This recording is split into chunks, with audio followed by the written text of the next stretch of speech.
What is going on, everybody? G&T back at you. Listen, Daredevil Born Again, episode 4, spoiler talk. Boy, they're just hitting out of the park, man. The rise of Frank Castle is back, baby. Let's get into it.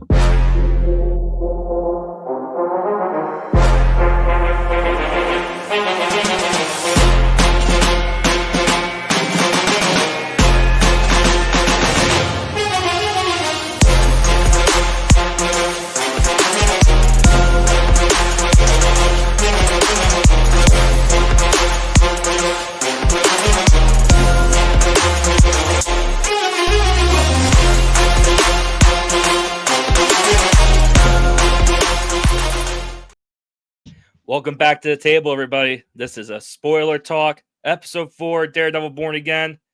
Ooh, it's going to be a fun episode today. I'm not by myself, but you already know who I am. It's Kev, aka Spider Kev.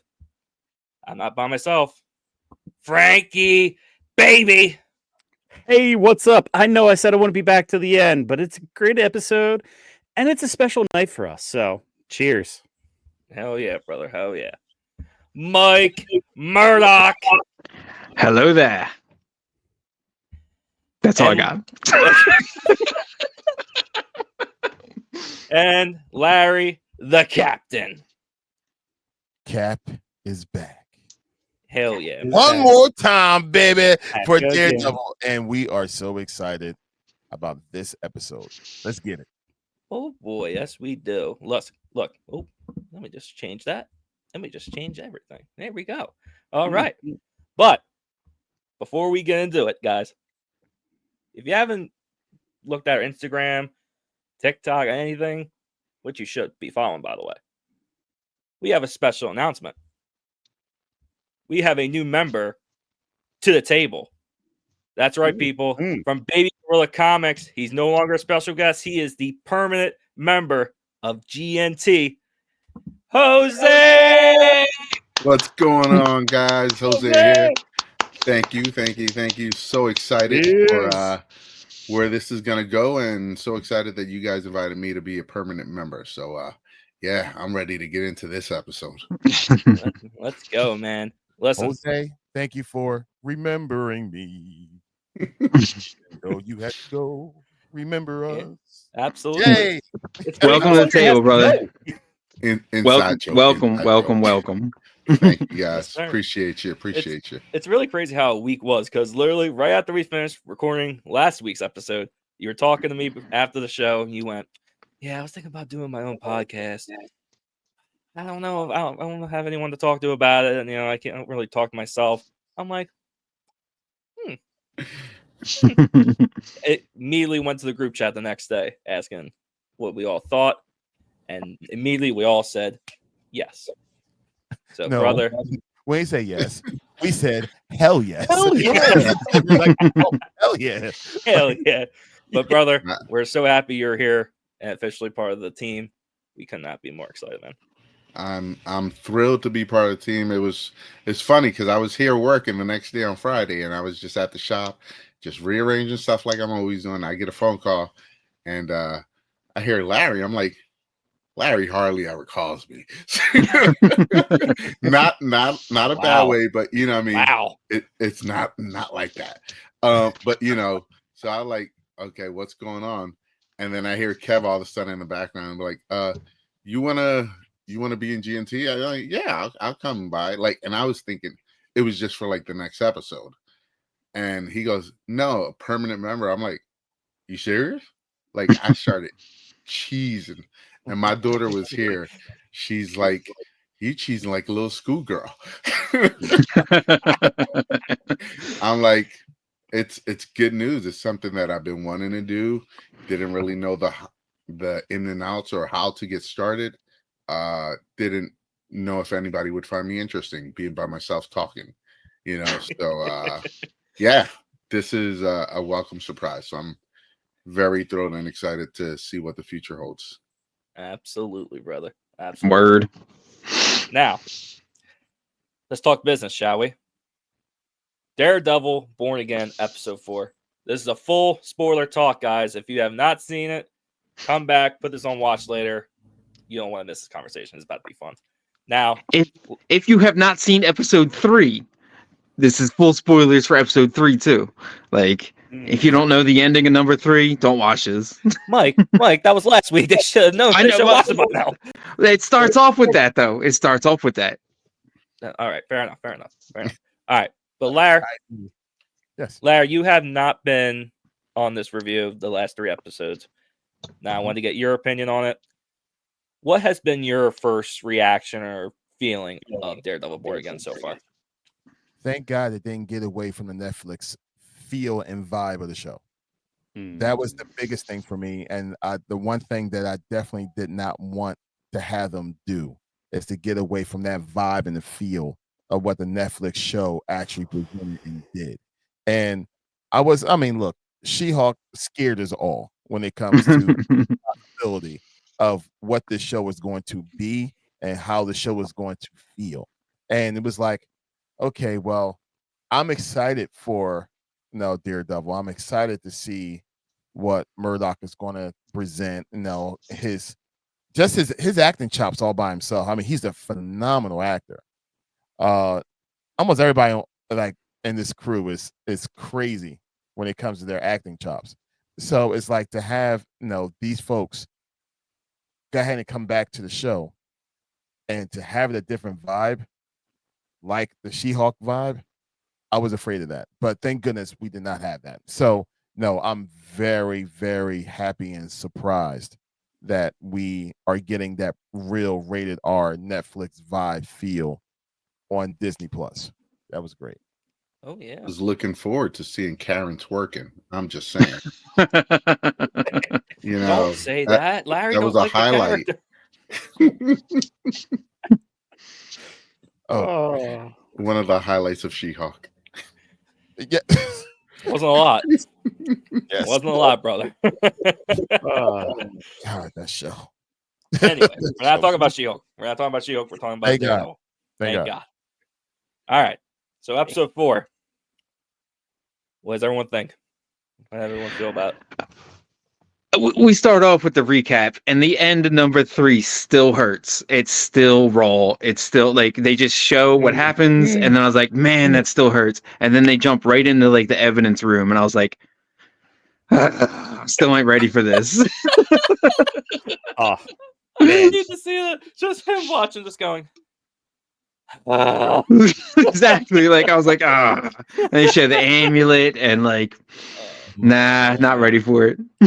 Oh man. You know the crazy part is me and Kev were at Jose's shop, and Jose was, as he does, has stuff running, and he had it running.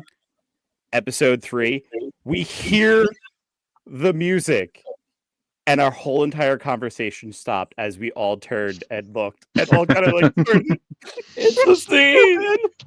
Yeah, facts, just like that, Larry. Literally, that's literally how it went. I was like, I heard the music. I'm like, it's the same. We all Funny just thing watched, is, and I had my flashlight on to pay tribute. my daughter was standing here, and she just looked at us, and then she looks at me, gives me that look like Larry knows this look. Like, really? Yes. Yeah. She gave me that look. I'm like, yes, really. That's what we love, man. Like, you don't get it. You understand. No, I thought, me personally, I love the episode. We didn't get as much action as we did before. Honestly, less. Huh? Less. It was less action. No, that's what I said. We didn't Yeah. get as much action as before. But this episode was very, very important. Yeah. And you'll any see why action as this at all? discussion goes. No. Except for Matt getting pushed up against the wall by Glover. That was it. Yeah. But there was action, just not that type of action. Yes. There was action. There That's was what the show's best at is, you just stick 2 characters in a room and you have them talk it out. Yes. And we'll get to it later, but there's a scene which may be, I think, Charlie Cox's best acted scene in the entire Daredevil run. Yes. Yeah. Yes. I would actually agree with you on that one. I would Mhm. agree with you 1000%. Yes. We'll get to it. We'll get to that. We'll get into that, Mike. Come on. Well, you know, Mike is like ping, ping, ping, ping, ping. Oh, I ping. know. Oh, I know. I gotta follow the notes, bro. I gotta follow the notes. Your notes is like ping, ping, ping, ping, ping. No, ping. no, the notes is my thoughts as they happen. Yeah, that's That was me last week. Evan even said I had like a Skyrim thing. I don't even play you were the game. on the main quest, and then you just went. You literally went. Like, Oh, I gotta get to. I gotta get to. I got. You went. Oh, trying I to gotta get stay to on the kingdom. train Ooh, tracks look at this her. time. And it's tough, man. You got to keep me on the train tracks. I lived near power lines growing up, so it's That explains so much. Yeah, it does. Yeah, it that's does. just shocking. All right. So we start out with the episode of the White Tiger outfit and the amulet getting, packed up from the what are they called again? Like the evidence locker. The evidence locker. Yeah. Now He was at the morgue. Angela shows up. Morgue, yeah, that works. Angela shows up. How does she get in? She's a New Yorker. She She's a get in feisty there? Puerto Rican New Yorker. First off, she shows up and she's wearing like all white just about. And I gotta give like props to like she's a young kid or teen, whatever. Like she pulled it off good. She was a really shockingly good actress. Yes. Like I believed every single thing she said. And I was like, yeah, she could probably carry a scene and kick someone's butt. Absolutely. Mm-hmm. Mm-hmm. Now I did hear, and I did text you guys about it yesterday, how the showrunner confirmed that there was a scene that was cut, or an alternate scene, where when her and Matt, lock arms to walk away, Mm-hmm. the amulet was actually supposed to glow. Oh shoot. Supposed to glow for her. But it didn't happen. I don't have know my why. own theory on that. Oh, please. What was yours? She never took the bag of evidence. She never took the amulet. Matt has that. Matt's gonna decide who gets to wear the white tiger because she is too young to don that costume now. So if you want to bring him into the Marvel universe, you put it on someone else temporarily. That's my thought process, because she didn't walk away the bag and the amulet. Matt had that in the Ziploc bag, in the evidence bag. Right. Yeah, I think the the amulet lineage choose, right? Say that again. If I understand the lore, the amulet has to choose. You can't just don it. Technically, yes. Yeah. Yeah, I think the lineage goes it's Hector, then like Hector's cousin, and then it's her as the third. And then Ava. Yeah, Angela. Yeah. And Ava. So what you're saying is we could get Tony Stark-esque a little bit with Daredevil being the mentor of these street fighters. Could she go in the Young Avengers? Because in the comics, he does become like a the way they're mentor setting it up. / like kind of like that uncle type of relationship with the White Tiger, and kind of looked like the angle they were looking for in that scene. So she could be. She's definitely going to get the amulet at some point. She will definitely get the amulet, but I think he might have held it back now because in that scene, her having that amulet with being so young and so naive, and the anger she has, she would become a villain. She wouldn't become a superhero. Right. She would become a villain. Matt can teach her how to become a villain. So that's where I think they're going with it. Yes, to be a hero. I'm sorry, to be a villain. What are you trying to say, man? Well, not all villains are bad. Just saying. All right. So let's scratch Young Avengers, and we're gonna go with the Young Defenders. All right, they're gonna make the team of street kids. Heroes for hire. That works too. I like the sound of that. Sweet Christmas. I like that. Yeah, it's never gonna happen. But I mean, it's now you got White Tiger involved, and I don't know. There are rumors. I did hear yesterday. There were rumors that two heroes that we've already seen will appear in this series. This season? Yes. Okay. I don't know if y'all remember, but it was confirmed that Kamala Khan's dad's supposed to be in this series or in the season for an episode. It's New York street level. Yeah. At what point was that confirmed, though? A while Was ago. that confirmed? But was that confirmed when they were originally filming, or was that confirmed after the rewrite and reboot of it? I don't know.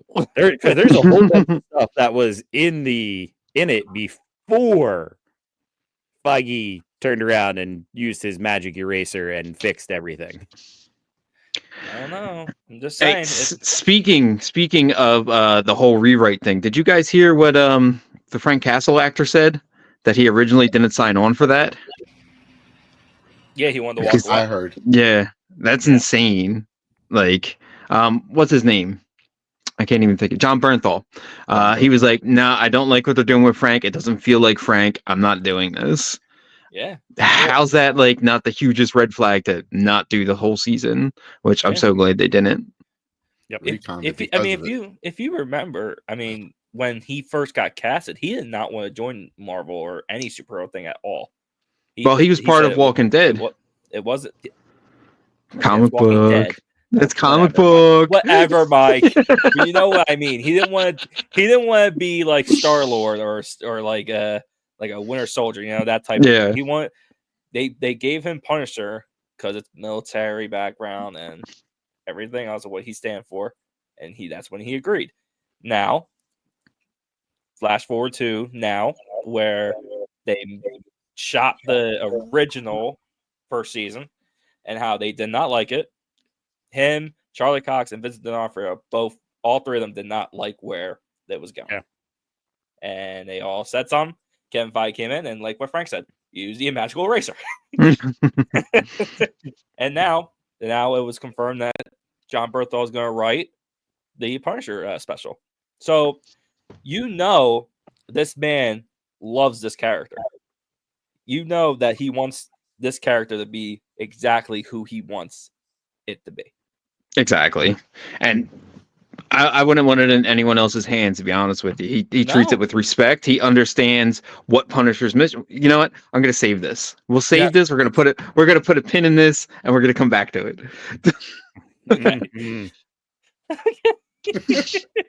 Let's talk about what happens when they leave that place. And they go to the nightclub with this I did not realize it until later. It's James Gandolfini's son, Tony Soprano's son. Totally blew my mind. Like him. Yeah, exactly. And what's he doing? He's talking about waste management. Like Tony Soprano was always in waste management.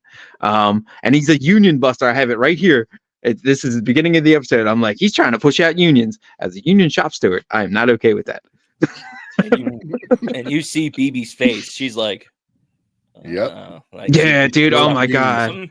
Something to write about tonight. Dude, they played him like a fiddle, man. I felt so bad for him. I mean, it's simple. Get him a few drinks and just start talking. Yeah. Bunch of pretty girls, bunch of music, bunch of alcohol. But one thing I will say about that scene, like, he knew instantly as soon as he said it, he messed up. Yeah. Yeah. And one thing else that I want to go back to that conversation with Matt and with Angela. Mm-hmm. Matt says to her, he goes, someone will find his killer. That was the theme for the entire episode. Matt struggling with that. Mm-hmm. The guilt of Hector Ayala's death. Yeah. Mm-hmm. And that key phrase, he goes, he knows the cops won't. No. Yeah. You see later on in the episode, he tries to appeal to the humanity of someone, of Mr. Castle.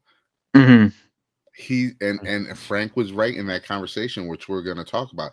But that is key. If you pay detail, Marvel likes to put a lot of key words that people just go over and don't think about it.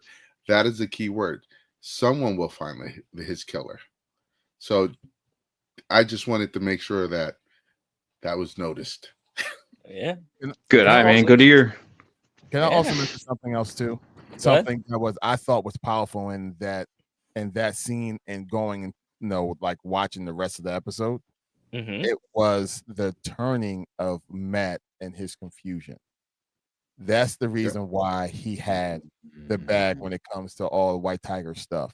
Why he didn't want to give it to the young lady, because in his mind he don't want to go the vigilante way. He don't want anybody else to go the vigilante way, because if you go the vigilante way, you get this evidence bag and you'll be just like this person that's here.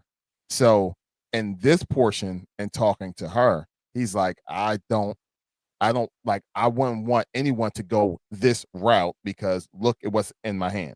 So he's holding on to it and he's fighting himself like, only if I was there, maybe that could have happened. But no, I don't want to be a vigilante no more.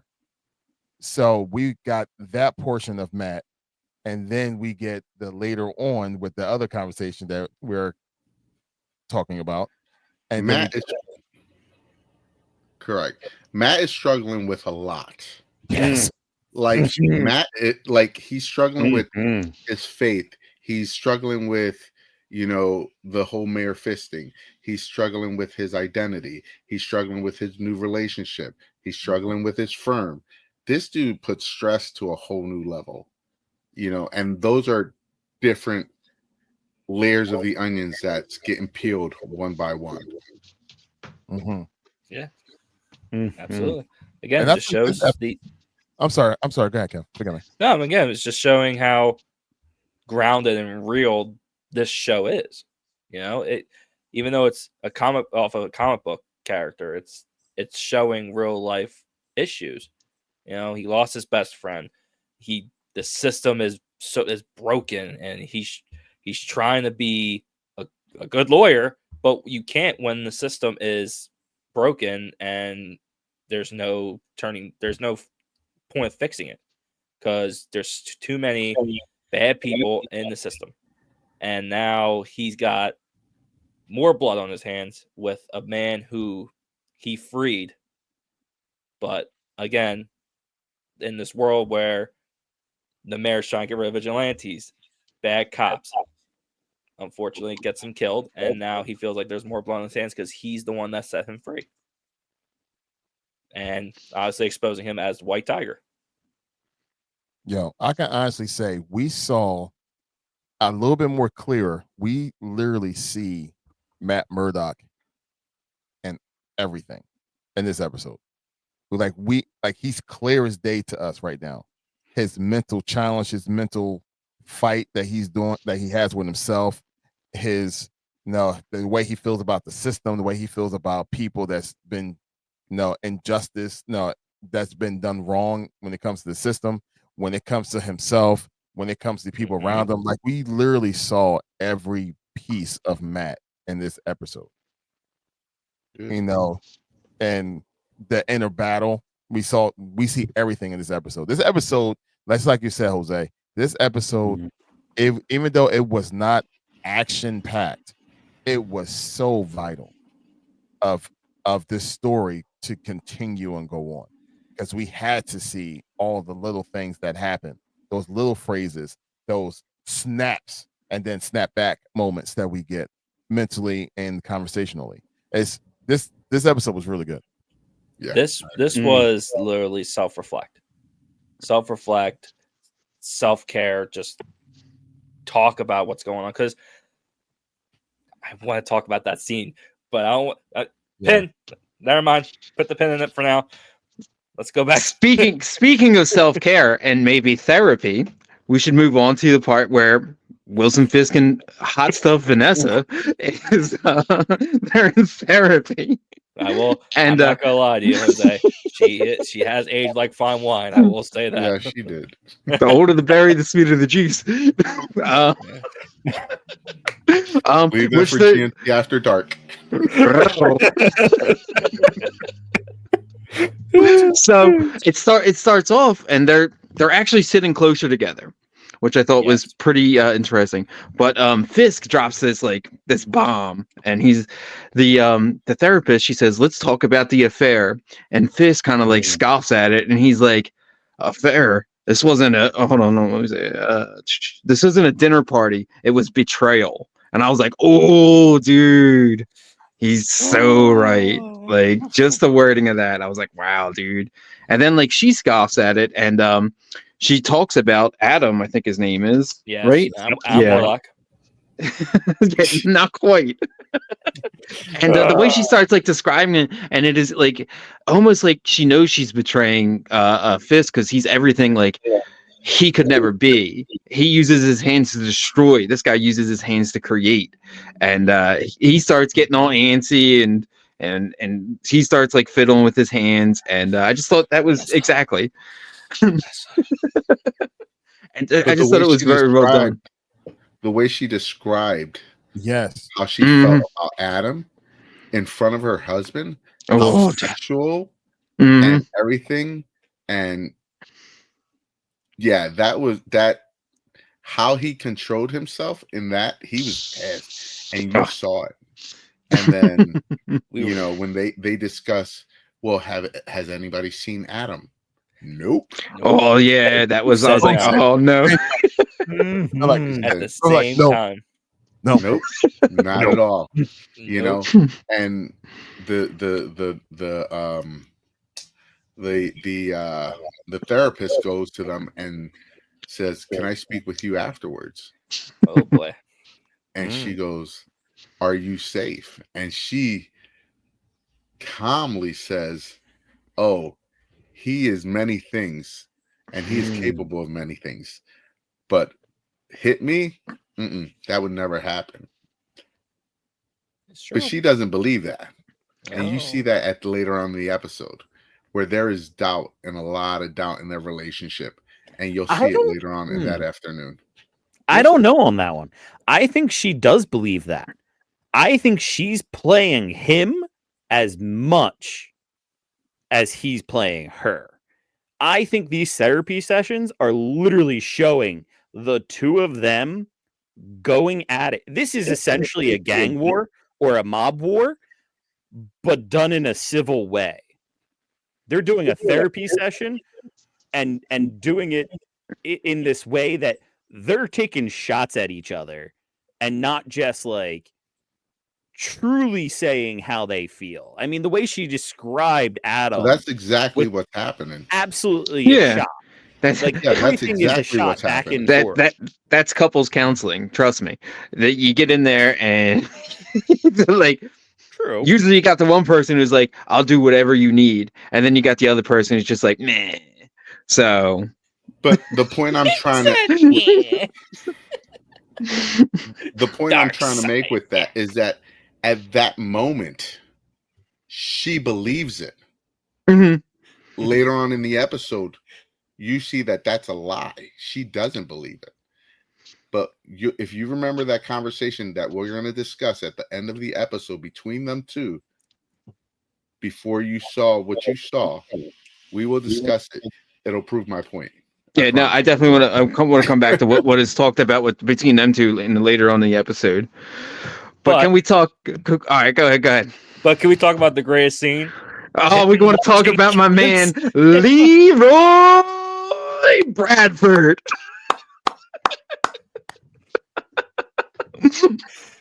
My man, who announces and brings into continuity the show we really don't want to talk about, even below She-Hulk, and that would be Secret Invasion, when he's like, "Wasn't it a scroll?" Yep. Yo, my jaw dropped when I heard that. I was like, wow, they're really not completely erasing it, act like that show did not exist. My man was stealing some fiddle faddle. Larry feels some way on this. The amount of times I heard that, I wanted to scratch my eyes out. Dude, shoot for the Cracker Jacks. They fit in a pocket better, okay? Don't go for the box of fiddle faddle, all right? And you get a prize. He wanted the prize. He needed the prize. His prize was handcuffs. He needed the prize. He heard about that secret prize. He He's like, yeah, I need that fiddle faddle now. I need the fries. Dude, the box of Cracker Jacks contained handcuffs and 10 days probation. Oh, darn. That's the bad box. Oh man, dude, what? Again, What a jerk he was too. Like he's like, I got the blind. Oh man, I got the blind one. That's great. What a jerk. He's like, yeah, I'm your attorney. Oh, you no kidding. Like, come on, buddy. And like, truth be told, like he's got this pro bono, like elected to him lawyer who's one of the best in the business. Right. Like, dude, he lucked out. But he doesn't know that. Yeah, that's true. He's just a public defender to him. But how do you not know? Everybody know what just happened. Matt just got finished letting go the white tiger. Like, you would think that would be told all over New York. This dude can't even afford to keep his electric on or buy food. That's true. That's true. He doesn't know. As a guy myself who doesn't get any news but from TikTok, like I doubt that would be covered on there. But like his story and what he said to Matt later on in the show, where like I can't do time, I need probation because they're willing to spend more money to keep me in jail than to just let me go out and make money and try. He goes, I just wanted, I eat trash. I eat garbage. Like, I just wanted a good snack, something that tastes good. So yeah, I stole popcorn. Like, who gives a shit? Like, it's popcorn. It's not that big a deal. But we're going to spend thousands of dollars in society for a bag of popcorn. Exactly. That's how screwed up society is in real life. But yet the cops that the fiddle fowl that he stole are just eating in front of him. Cops are corrupt, and cops are corrupt. Yep. There's corruption in every form of politics, in government, or anything. So that's just going back to them simply showing what life is really out there in the places people don't want to live at, and so the people that are there don't really have a choice but to live there because they can't afford to move out. Yeah. So that's a whole thing on that. Yeah. The strength of them having fiddle faddle, right? First off, I think everyone in the United States know what fiddle faddle is. Heck, I just went to Dollar Tree and bought like 2 boxes of fiddle faddle because they had it there. So therefore, when I saw fiddle faddle in the episode, I went, "Whoa! I understand. I understand." It's because they got that Disney money. Netflix would have had like Faddle Fiddle, but nah, not Disney. Disney's got the real deal. Mike, I just said I got it from Dollar Tree. Like the Dollar Tree. Netflix is nuts, man. But here's the thing: the coolest thing about them highlighting fiddle faddle, right? Fiddle faddle for all of us. Like I said, we get it from Dollar Tree. So just like y'all guys said, y'all willing to put him in jail for all that money because of popcorn. Then what make it so great? Look at it from the other side. You're going to have other people who's going to look at the same exact scene and say, "You risk going to jail for 10 days for popcorn." Exactly. And that what makes that this whole entire juggle of life so crazy on this show, because there's both sides you can understand. You can get it, and having it as simple as a snack that everyone loves and fiddle faddle was perfect for me. I'm like, I get it. I'm like, I'm not going to jail for $1.25 box of fiddle faddle. That's probably $10 over at the bodega, but like $1.25 for a that guy's got to eat too. Yo, Hector got 6 kids like me. So yeah, that would made I think that would made that scene so great for me. And then once again, we saw the greatness of Matt and how he's able to smooth everything out and get stuff done. Matt, man, that man was flirting with her. Dude, Matt Murdock is a smooth operator. And she was feeling. She was digging it too. She was. He can't tell she's looking at his butt, but he knows. He felt it.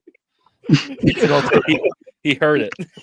I mean, he was with Sophia. He liked Sophia the lawyer, and she was giving him googly eyes, and she like, I wonder what else those scents do. I'm just saying. That's a conversation for GNT After Dark. You can follow this under Mike Berry being like culturally insensitive, but when they said Latvian Heritage Day, dude, I rewound that like 3 times. I was like, did they say Latvian Heritage Day? Everybody did. And I was like, what? Everybody did. Everybody was like, "Who the heck are you talking about?" I was like, Doom wills it. Like, let's eat us a lemon cake for Doom. But again, going back to that scene, the greatest scene, him just looking, pulling a George W. Bush, just watching the kids sing. Wait, Kev, do you want them to do their next song? No. No. That was great. Have every song, that song. Oh, but then they do. But before we go into that one, he keeps dropping hints. Oh, hold on. Yeah, He keeps dropping hints of who he is, because he could tell what cake she had from the smell, or it's a special ability. Come on. I mean, I get it could be a special ability, but he keeps dropping hints to everybody, like with the courtroom looking back. Again, Stop looking back. We said it's the MCU. There's no secret identities. Yeah. But you know, to add on to that, like he's getting sloppy with this identity. Like he wants people to know, like that he's able to do. He's failing so much as a lawyer, where he would, he would be victorious as Daredevil. He would win those fights, and those people would go away. He just lost Hector Ayala's. He's having a hard time with this guy. Like he's not fulfilled, and he wants to be. Yeah. He wants people maybe to know he's Daredevil more. He's slipping up. Right. See, but like, go ahead, Larry. But he's not failing. He's winning. He's not. He's not he failing. Won. He won twice. But the problem is he's winning. But every time he wins, something happens to make it look like he failed. Yeah, the system's failing. All right, maybe he's not. His system and his constructs in his life are failing. That's what I'm saying. The system and the system legal way is just not playing it. He is not only a lawyer, but he's also Daredevil, and it's helped him before. I kind of wonder if they're planning to reveal his identity, like Tony Stark type of thing, because they keep hinting at it. I don't see why they would. It wouldn't make sense to reveal it, but they just keep hinting at his identity. So that's just, it just, Marvel just doesn't do stuff to do stuff. Yeah. Like there might be a bigger picture to it. I don't know. So tinfoil hat time. So you're saying Matt Murdock could be a Skrull. Whoa. No. That's tinfoil hat time. Tinfoil hat time. Maybe that's the end of season 1 is Fisk exposes Matt as the Daredevil, as the vigilante, and blames whatever happens. I don't know, maybe someone dies, maybe something blows up, and he blames it on Daredevil and outs Matt Murdock. That would be a hell of a season 1 ending. Yeah. We'll find out soon. I think we've already have the answer to this. I think we got the answer to this in the scene between Matt and Hector, where Hector is saying, where Matt's just like, you have to give it up. You can't go back. And he's like, how can you give up a part of you? How can you give up something that is you? I think that's what this is literally showing is Daredevil.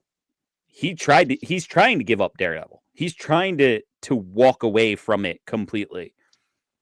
He talks about that with Frank. Mm-hmm. He talks to Castle.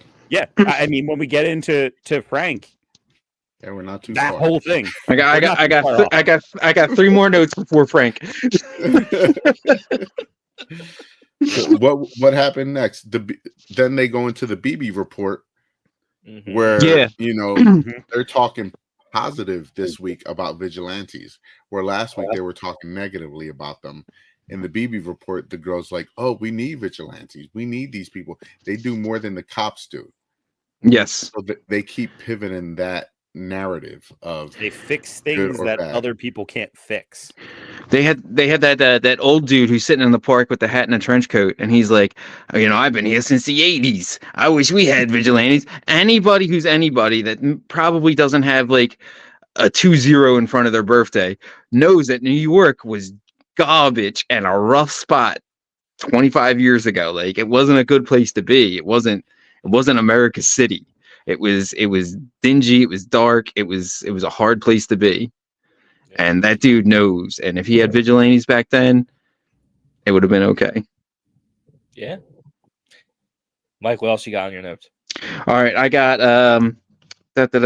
we do have another singing moment with the which just adds to my like cultural insensitive, because I don't know. Is Latvian, is that like something that I don't know about?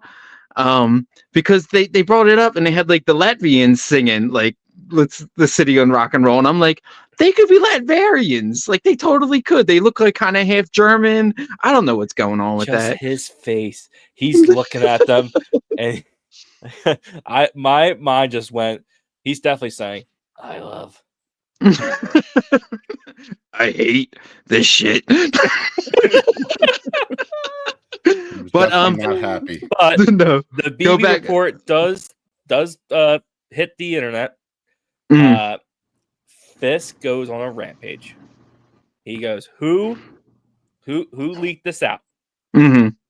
Obviously, the guy steps forward, says it was me. I made Wait, an but accident. before we get to that, the part where they're walking away and Daniel says, I was going to say everything you said. Oh my god, yeah. So that was really cool too, because we got to see like Fisk. He wants to get stuff done, and he's got his little model of the docks. So like, someone built that, by the way. Like, someone built that and put that out there.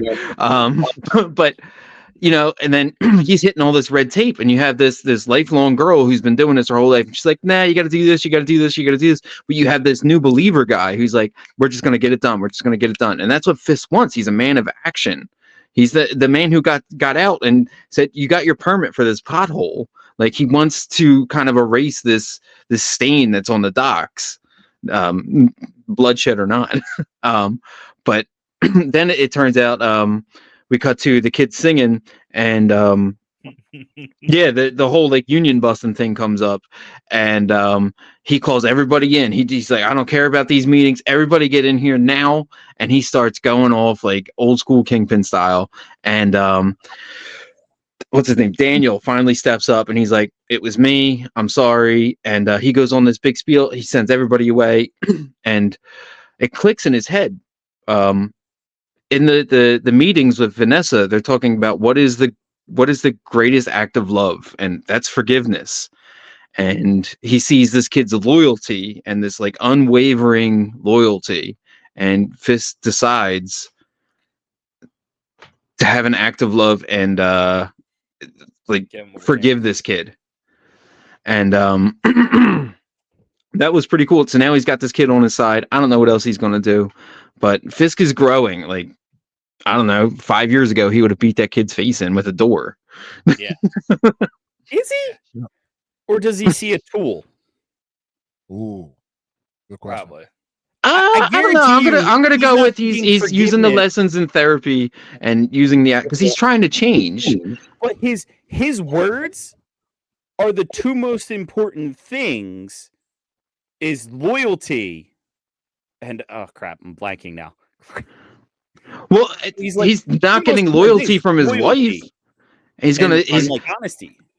Yeah, and he's not getting loyalty or honesty from his wife. So he's going to seek it out anywhere else he can get it. Can I interject? Go for it. Yeah. So Fisk is a crime boss. Mm-hmm. In his line of business, there is no loyalty. You can't trust the next man. Most men won't step up and be like, oh, I did it. Would you step up to Fisk and tell him you did it? Most of us probably wouldn't, because you know that death is soon to follow. Mm-hmm. This kid who is this nerdy kid who's obsessed with Fist. He's not obsessed with Fist. He idolizes Fist. Fist is a god to him. He idolizes his power. He can't be bullied. He's not a punk, and people respect him. This kid wants all that. This kid is becoming a villain right in front of our eyes, and you don't Wow. seeing it. He is becoming a villain. And I will point that out when he, at the end of that discussion with him, he is definitely becoming a villain. So Fist respects the hell out of this kid. You had the balls to step up to me, Wilson Fisk, and tell me that you did this and know that what the repercussions would probably be. And he stepped up, and Fisk respected the hell out of that. That had nothing to do with forgiveness. That had everything with respect, in my opinion.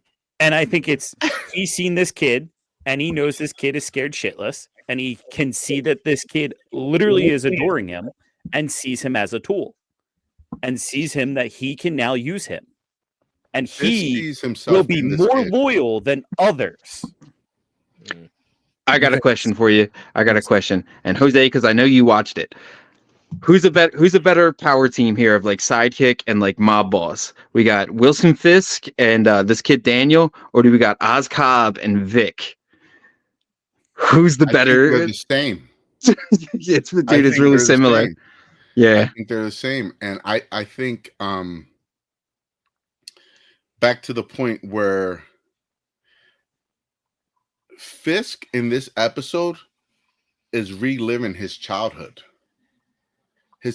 He looks at this kid as himself when he was a kid, a punk kid that got abused, and the society just walked all over him. He has a conversation with Vanessa. Vanessa starts talking about how her dad was a piece of crap and did all this and that to him. Fisk didn't know that. That was a surprise to him. Fisk could relate to her 1,000% because of what happened to her happened to him. But he hasn't expressed that. Vanessa doesn't know that happened to Fisk. And Fisk didn't know that happened to Vanessa, because people hide their trauma. People are ashamed of their trauma, so they hide it from other people. Secrets keep us sick, bro. Yeah, exactly. So this episode is an episode where Fisk and they display it perfectly, and you'll see it at the end. And I keep saying you'll see it at the end, and I apologize. This episode is Matt rising back to the mantle of Daredevil, and Fisk going back down to Kingpin. So it's a fall from grace, a fall from heaven to hell, and a fall from hell, a rise to heaven. They're the opposite. They're right at the same point. They're at the same point right now in a parallel universe. But if that makes sense. But again, in a way, they both are born again for what they are meant to be. It's showing it in this episode. And even in the intro of the statues of the characters of Daredevil coming back from the ashes. You know, it's all there. Now there was a perfect example, and I have to jump forward to make this point with that scene.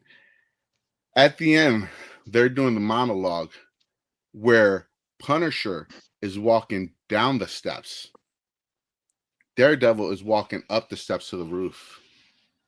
They just showed it to you like literally in the episode. And Daredevil is coming from darkness up to the roof where there is light.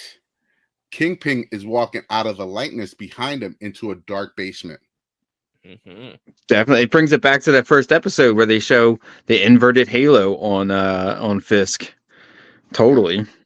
I overthink things too much. I'm sorry. No, it's okay. But you know who doesn't overthink things? That's right. That is Detective Matt Murdock, who's using his detective node from Arkham Asylum games, he's finding that bullet. Thank you, Mike. I was gonna get to that. Again, I love the way they're using his senses, how the camera work, and how visually you feel like you are Matt and you are using his senses to find what he's looking for. And he can just tell from the logo by just touching it.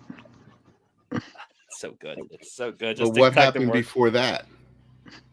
he leaves the courtroom and he meets up with Pal. Oh, he Before that does. I scene. did skip that. I did skip You that. can't Yeah. skip over that because that was very important because he knows now Pal didn't kill him. Mm-hmm. He Yeah, could how tell he from his knew? heartbeat. He tells His him heartbeat. heartbeat didn't change. He could Mhm. hear it. That was So he really did dope too, piss because him they like off. it got like blurry, like all around except for like his heart, and I was like, oh, he's not lying. They No. definitely are using like really cool camera tricks to show off But his that's- powers. But a dirty cop is still a dirty cop. Just Yeah, well, it sounds like his whole family might be, questionable. Which it's You're not going to see the end of him. no. no, absolutely not. Oh, dude, how about when Matt was like, "Well, next time you come and see me, make sure you bring more guys." Mhm. Ooh, boy. Matt is talking some smack this whole entire season. I mean, he But usually it's kind of like true. came back and but It's yo, so he's true, he's though. talking some stuff. He's angry. Okay. All right. He's very angry. Should we get to that scene, boys? I'm gonna I'm gonna start off by saying I ain't got time for any of this candy ass superhero shit. Like, oh come on, Frank! Oh. Like, you're killing it, man. Yes. Matt goes to Punisher's lair, meets up with Frank, and if you realize, the episode that was released on Tuesday was exactly 9 years since they first met in that episode in season 2. Was it? Yep, they released it the same 9 date. years. Holy Oh, crap, wow. dude! 9 years. Exactly. 9 years. You getting old, Frank. Mhm. He looked really beat up too. Yes. Frank Right. had hair when we first met them. See, I just know I've been old, so it's okay. I'm square with that. 9 years ago, Kev, what were you, like 6?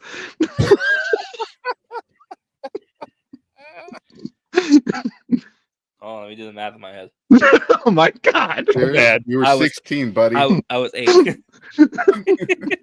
Where are you? Right. Oh, I was 16. Yeah. oh my goodness! But yeah, man. Holy shoot, dude! 9 years. What the Now, hell are like, you just to, saying, laugh? wow.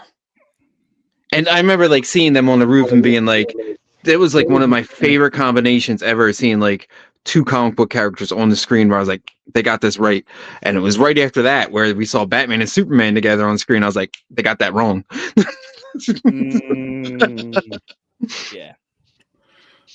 Oh again, man. You That can scene just was tell. amazing. Yes. The chemistry between those two are amazing. And you can Mhm. just tell just how they were in that scene. You could tell the love they have for these two characters. Mm-hmm. Totally. You can just tell. And the line that got me. He got life. How about your boy Oh. Froggy? Did he get life? Oh my god. Like, We skipped Th- way ahead in the conversation. yeah. Say his name. Dude. Say his name. I just wrote down Matt like quotes from Performance. this. I just wrote, hey, you want permission? You want permission? You want to hurt someone? And hold on. You want permission to hurt someone? Shoot, I can't. Hold on. It takes me a minute to read my writing here. You want permission to hurt someone, and you're scared about what that means for yourself. Like, come on. And just as he like throws them off the roof. How much of a dick is Matt, though? Matt's an asshole. Explain. Like, do you not like? From my perspective, and I know most people wouldn't see that, he's a condescending prick to Frank. First thing he says to him is, after he says, "Whose logo is it?" You know, trying to pass the blame on Frank for these cops being bad and starting their own Punisher crew. He goes, "Nice place here." First off, you can't see it. I know you got that echo sonar location thing going on, but you can't see it. And then immediately goes into telling him, like, what he should do with this equipment and why he should be a hero. Like, that was condescending as hell the whole time. And he was egging. I took it as he was egging the Punisher on. He was egging Totally. Frank on. And then what was Frank's response to that? Was where he goes, you didn't serve in the military. You know, you didn't serve. You didn't rush into the zone and have to kill people. You've never killed anyone. You know, that's what I do. You know, that's not what you do, Red. You don't have the balls. You don't have the guts. And that's when he goes into, say his name, Red. Say his name. You know, just hearing him say Red again is just yeah. Oh, it's incredible. God. And if you see the stuff behind Frank, he's been busy. Yeah. I saw a picture of someone dead in a bathtub. Did you? Man, yeah, the man was busy. Oh no, dude! I was busy looking at the guns. I was like, "That's a P90. Like, that's an M16." Arsenal. Yeah, dude, and like, oh man, he talked about, like, you know, how he lost his new friend who was White Tiger, and I was like, oh, that hurts too, because he knows, you know, how that went down, and he's that whole just poking conversation's on him, multiple poking levels. him, and then it comes down to it, and he's like, you coward, say his name, say it. Yeah, if you but like, that scene is so powerful just because Matt is a Catholic, right? Yep. Yeah. Yeah, he's Catholic. You know, he's used to going Guilt. to church and just talking about what's been going on. He hasn't gone back to church. He hasn't talked to anybody about what's been going on. You can't talk to Karen because Karen doesn't want to talk to you either. Like, he's got nobody to talk to about it, and he's been holding this in for probably since the night Foggy died, basically. Because Karen's the worst character in all of Marvel. Okay, I'm sorry. Karen is the worst character in all of Marvel? Dude, when did she sing? Let's lose focus. When did she have a whole singing routine and a dancing routine on a planet where she sang and danced? All right, come on, guys. I would take Miss Marvel over Karen any day. Oh, dude. Oh, no. And shots fired. Dude, that family, I was mad that the bullet hit Foggy and not Karen. Dude, there's much better shapes on that one side of the corner than there is the other. I'm trying to be as PG as I can be. Anyway, let's move on, please. But like, look at Miss Marvel looking like a milk box. Oh God. Okay. But let's go back to that conversation. Yes. When he calls Frank, you're playing the victim. When all along Matt's playing the victim. And don't you ever call me that pussy ass word. I'm sorry for cursing. But like, I'm just saying what was in the show. So whoever saw this. But like, yeah, he goes, don't you ever call me that word. You know, he was pissed. I know why you're here. You're here because you want permission. You want permission to go badass and kill everybody and go to jail and kill Bullseye or do whatever you got to do. Frank called them out on that in a heartbeat. And dude, and it got to Matt. It totally got to him. Like, what happens? He ends up like, Matt's on that razor's edge, and it pushes him. And it pushes him over, and he slaps Frank. And he immediately he's like, I'm sorry. That was the most honest thing you've done, Red. That was it was also good. So good. And then his transition.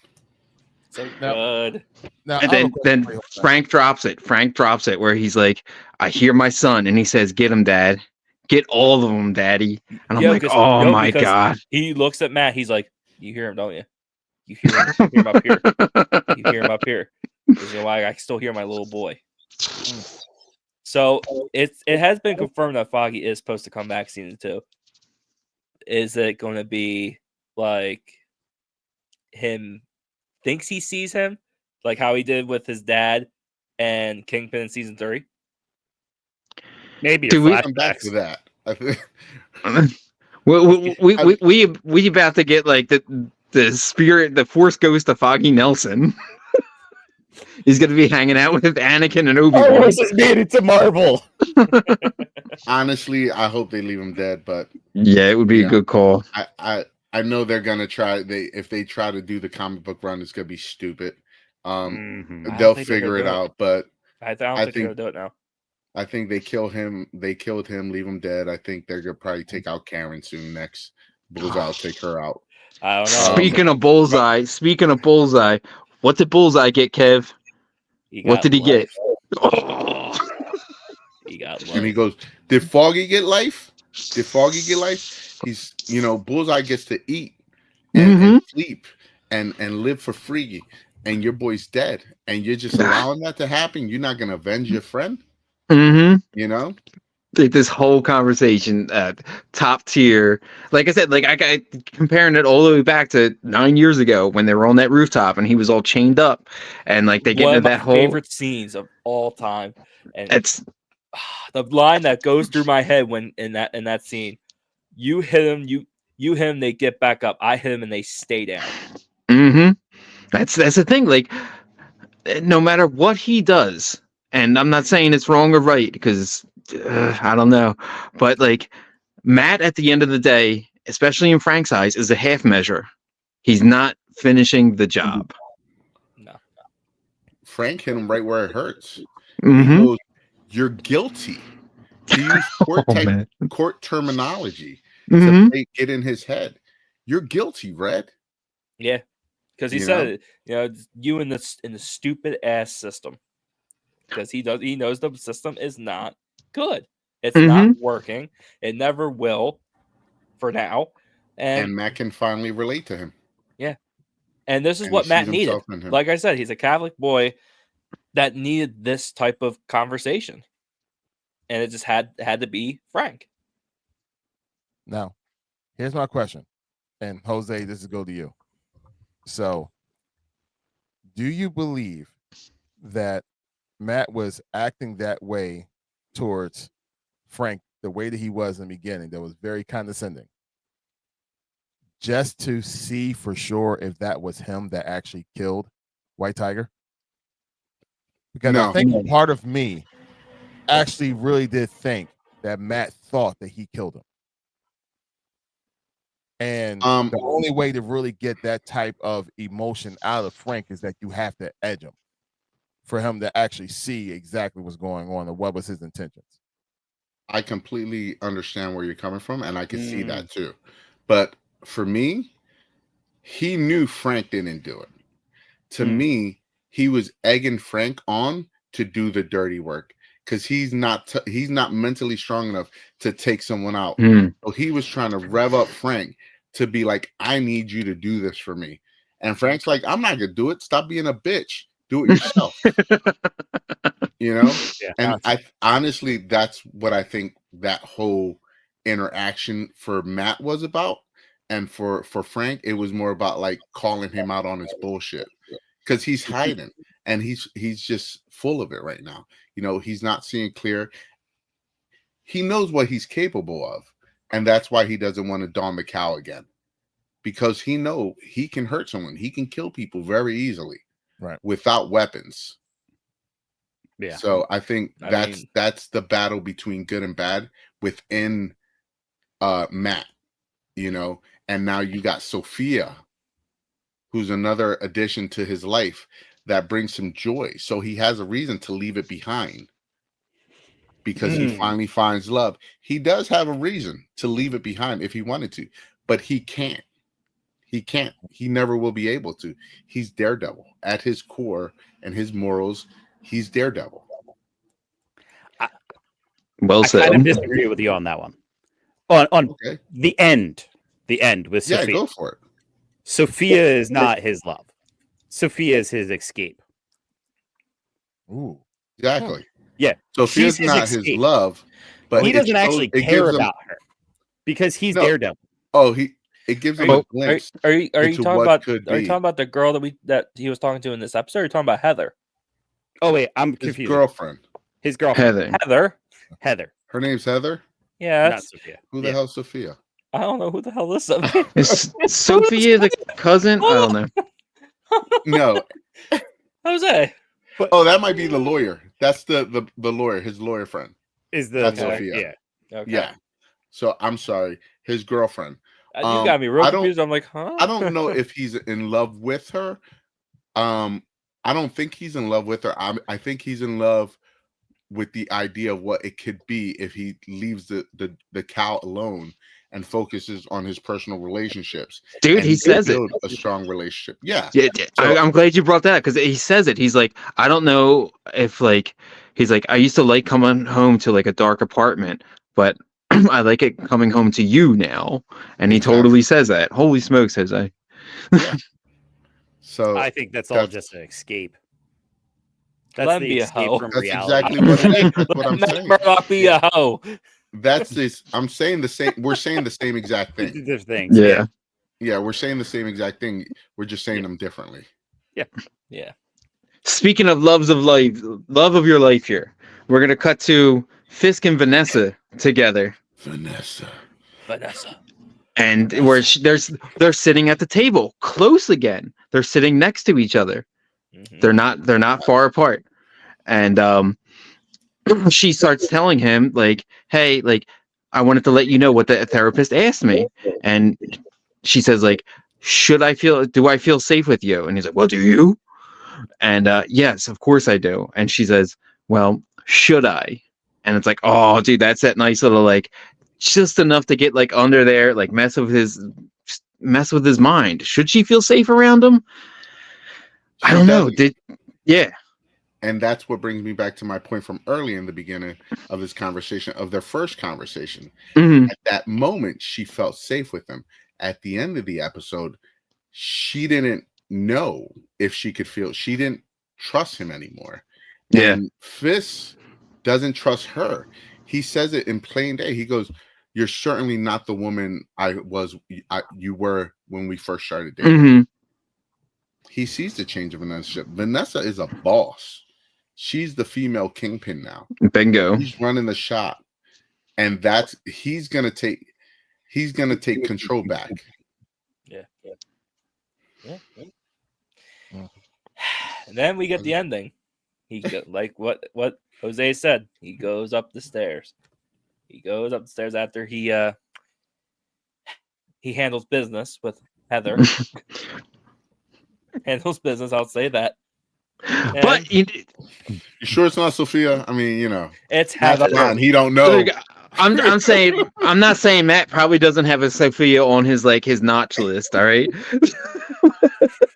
It's all right. It's just as bad as I called Puerto Rico's beaches the islands last week. So it's okay. Yeah. Went right over my head, bro. Yeah. But Matt goes into his little lair and we see 5 suits. Well, 5 helmets. Oh yeah. Man, I'm telling you right now, if we get this, boy, I don't care if it's next season or what, we get that little snippet from Friendly Neighborhood Spider-Man. Even though it is in a different universe, I will say that it's in a different universe. But come on, it's right there. Come on. Do we need that Shadowlands costume, Yes, please? come on, please. Whether it's this end of this season or next season, I don't care. I need that in my life. So he starts to train with his weapon, or could you say that weapon? Yeah, I can see that weapon. Billy Right? Club? Billy Club. Yeah. Then Fisk goes down to the basement, sees the white painting with the same blood from the end of season 3 when Daredevil, Kingpin, and Bullseye had their bloodbath, right? Mm-hmm. The man has a cheating day. He's cheating on his diet.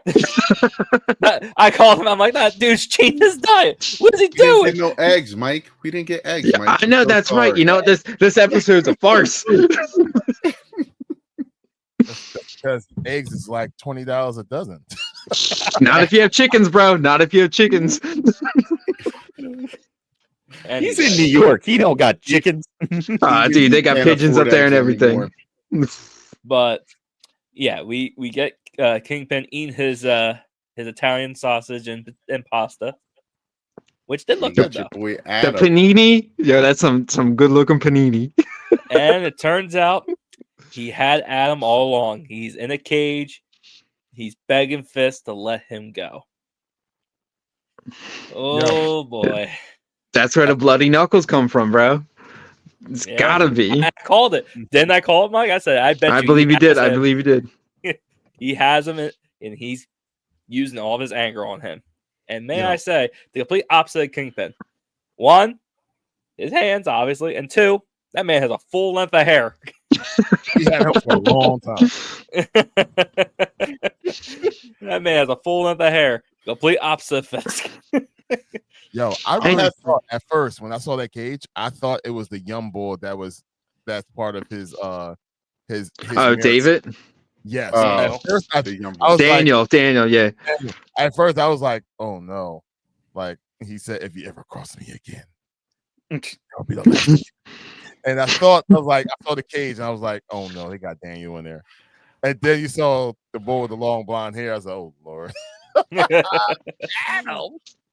Do you Yeah. so I'd have to go back and rewatch it, but I don't think he's beating up Adam. I think he's hitting the painting, like you said in the beginning, right where the blood spots were. If he was beating up Adam, he wouldn't be standing up on that cage asking it like, "Please let me go, let me go." Like, I think he's punching that wall. I Or wonder. he's punching somebody else in replace of Adam. Yeah, I think he and might making be Adam watch. hitting the picture right where Daredevil beat the crap out of him and put his blood It in. could be. He's Oof. punching the same spot. Maybe. Just my Maybe. thoughts.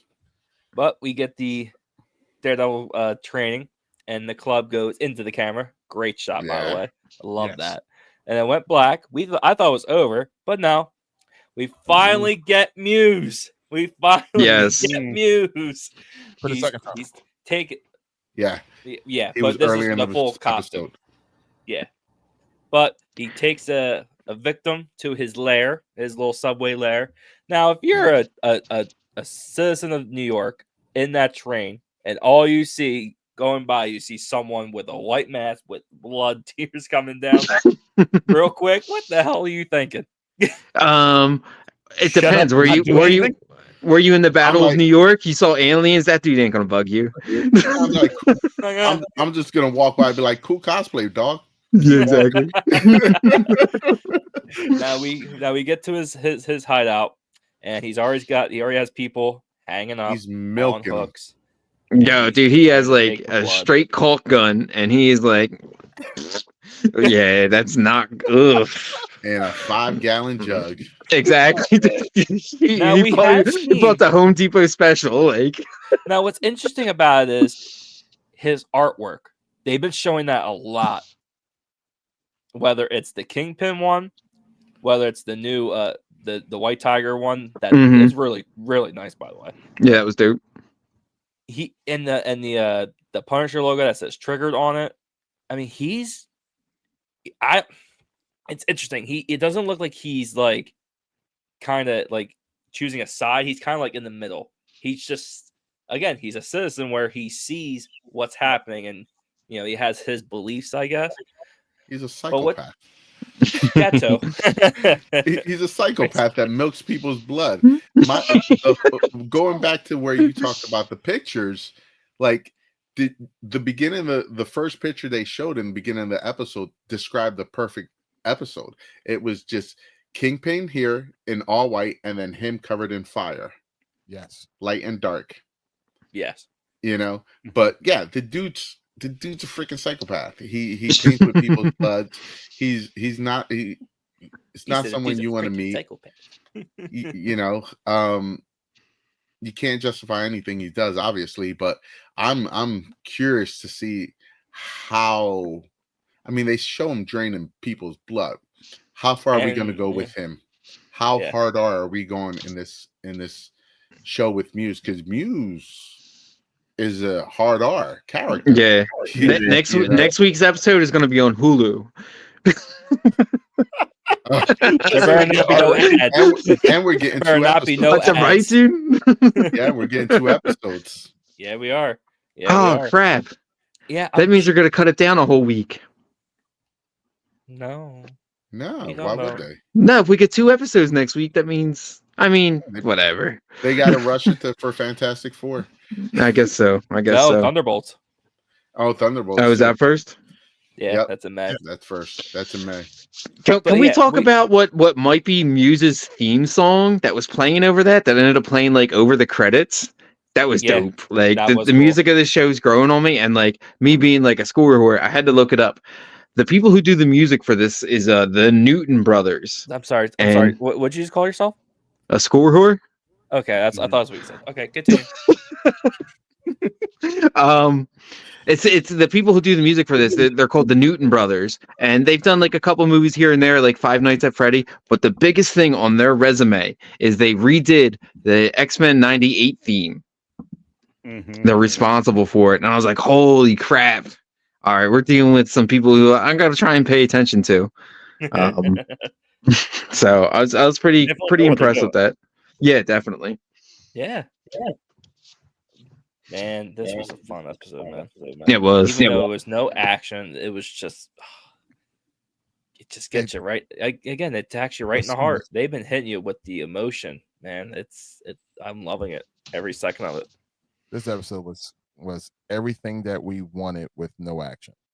Mm-hmm. Yeah. But watch, those 2 episodes next week are gonna be all blood and gore. They're prepping us for that. Well, they said, if I remember correctly, because they asked the gentleman that's playing Matt Murdock, Charlie Cox. Cox. Charlie Cox. They asked him because everybody wants to know, like, all right, well, you always have that iconic, hallway scene, something that always draws everybody into the series. They're like, what episode for you does that in this new season? They said 8. They said 8. Did they? 8. Oh said man! 8, and then Charlie also said 5.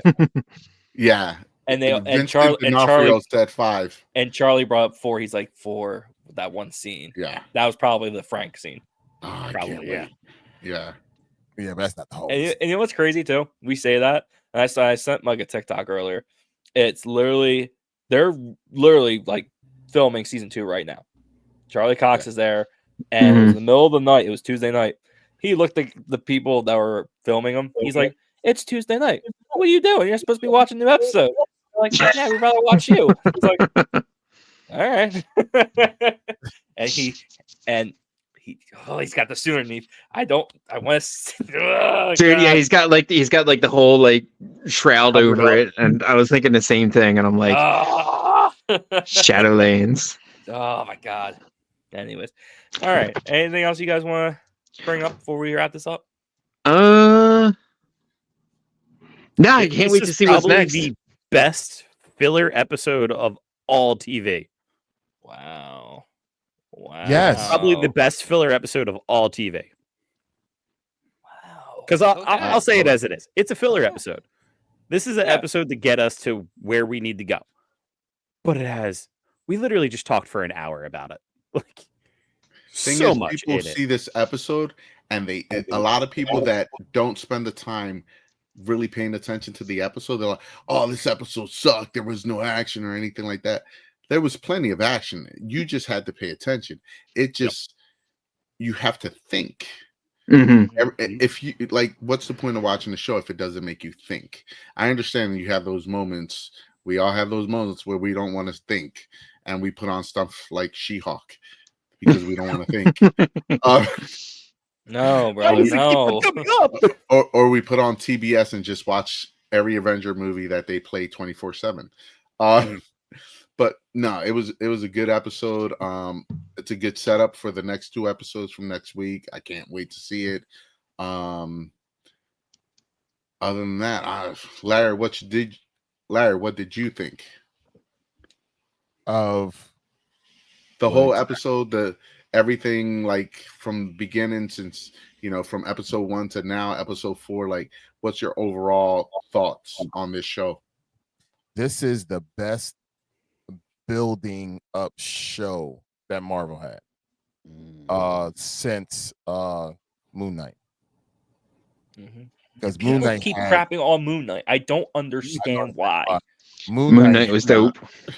Moon Knight had a gradual climb that like it went higher and higher, and you didn't know where it was going.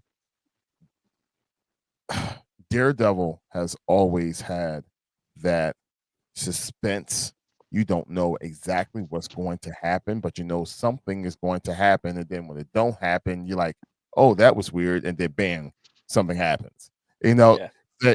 so they caught that build that they need. They have the suspense that's there, and it just keeps you captured to the point where, like you said, Frank, it is a filler episode. Clearly, it's a filler episode, but it's one of the best filler episodes I think we've ever seen because it has so much meat on the bone for this, for this show and the continuation of it. So to answer your question, Jose, I think so far, I think it's absolutely amazing. And I think it's everything that we really would want from a Daredevil show going into the MCU. I think you said that perfectly, my friend.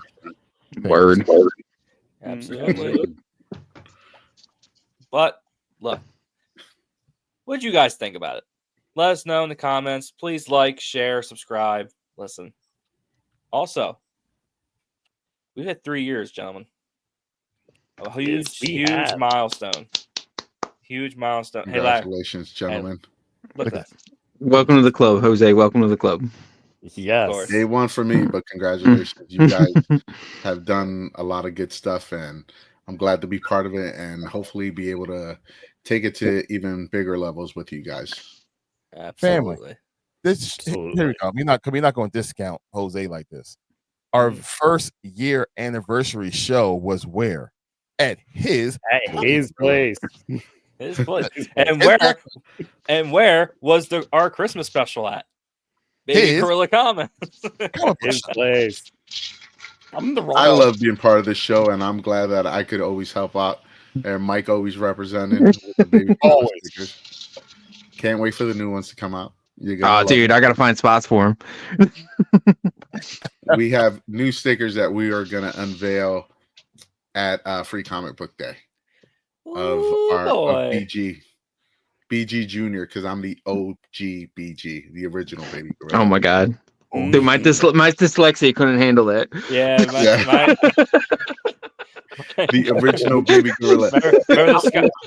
Remember the Skyrim tribute. I gotta pay tribute to my tribal chief Roman Reigns, dog. Gotta give him respect. He's the OTC. I'm the OBG. There you go. I'm just saying, he just looks a million times better than I do, and it's okay. I still love him. The Skyrim joke for me, but when he saw that, I was like, my brain couldn't keep up. Anyways, but just in case, Kev, yes. in honor of the death of the old logo, we're gonna put up that logo just for the rest of this episode while we go ahead and break it all down, because it's all about Jose being part of the G&T crew. Welcome aboard, brother. Thank you, man. I appreciate that. Rock on. And I promise you, this logo will not be the next one you see. We will be changing it. I saw my face on this thing. It's big. All right. Well, I think we were wrapped up here, guys. Listen, thank you guys so much for watching. Let us know what you guys think of Daredevil episode 4. I just caught that. My bad. I'm a little slow. All's good. My bad, Kev. You can follow us on Instagram, Geeks at the Nerd Table. You can also find Jose at Baby Gorilla Comics on Instagram, TikTok, and Facebook. And more importantly, in the beautiful Pendle, PA area. 424 West Lincoln Highway, Pendle, PA 19047. Baby Gorilla. Whoa. Ba-bam. Whoa. The announcer voice. Lovely. Ba-bam. Oh, yeah. Well, thank you guys so much for watching. We will see you guys in the next one. Take it easy. Adios. Peace.